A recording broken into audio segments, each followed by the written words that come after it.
میں خود ساحل ادیم سے کافی متاثر تھا اور خصوصاً غزہ جینوسائیڈ پر ان کی ایمان جھنجھوڑنے اور جہاد والے لیکچرز انتہائی امپیکٹفل ہیں۔ اگر آپ اس ٹاپک پر ان کی سپیچز سنیں تو آپ کو گلٹ اور فرسٹریشن فیل ہوگی کہ کیسے غزہ کے نہتے مسلمانوں پر ظلم ہو رہا ہے اور ہم اور ساری مسلم دنیا کچھ نہیں کر رہی، جو کہ ہمیں پریکٹیکلی کرنا چاہیے۔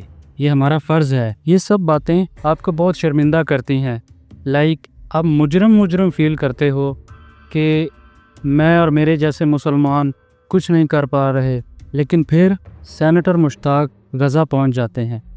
میں تو یہی ویٹ کر رہا تھا کہ ابھی سینیٹر مشتاق کے ساتھ ہمارے ساحل بھائی بھی نیوز میں آئیں گے کہ وہ اپنے دیے لیکچرز پر عمل کرتے ہوئے اسرائیل کے ہاتھوں غزہ جانے کی کوشش میں اریسٹ ہو گئے ہیں، لیکن یہ جان کے مایوسی ہوئی کہ وہ کارپوریٹ لیکچرز دینے میں ہی بزی ہیں۔ اس کے ساتھ ایک کیوریوس تھاٹ آتا ہے کہ ساحل بھائی جو مجھ جیسے اپنے دیکھنے والوں کو شرم دلا رہے ہیں، اصل میں وہ بھی ہم جیسے ہیں اور شاید ہم سے بھی گئے گزرے ہیں، کیونکہ ہم اس جینوسائیڈ پر امت کو شرمندہ کر کے پاپولرٹی نہیں کما رہے۔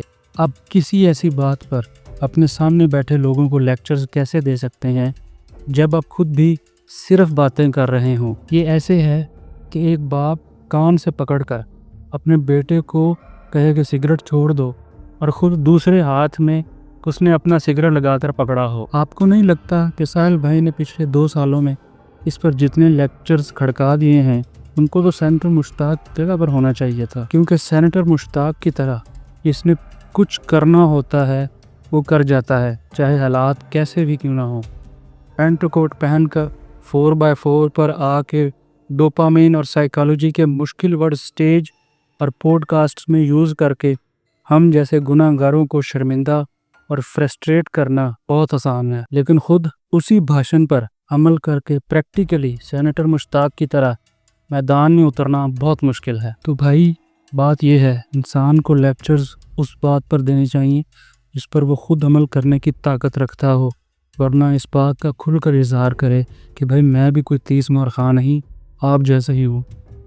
اور غزہ پر لیکچرز دینے کا حق اگر پاکستان میں کوئی رکھتا ہے تو وہ صرف سینیٹر مشتاق ہیں۔ اس کے علاوہ کسی کو حق نہیں کہ کہے کہ شرم کرو، غزہ کے مسلمانوں کی مدد کرو اور خود غزہ جانے کی کوشش بھی نہ کرتا ہو۔ کتنے لیکچرز آپ نے سینیٹر مشتاق کے سنے ہوں گے، کتنی پوڈ کاسٹ یا کتنی ان کی وائرل کلپس جیسے ساحل بھائی کی سوشل میڈیا پر وائرل ہوئی ہیں۔ ساحل بھائی اتنے لیکچرز اور وائرل کلپس کے بعد صرف ڈی چوک دھرنا پر پہنچ سکے اور سینیٹر صاحب ڈائریکٹ غزہ پہنچ گئے۔ ملتے ہیں ایک نئے کیوریوس تھاٹ کے ساتھ اگلی ویڈیو میں۔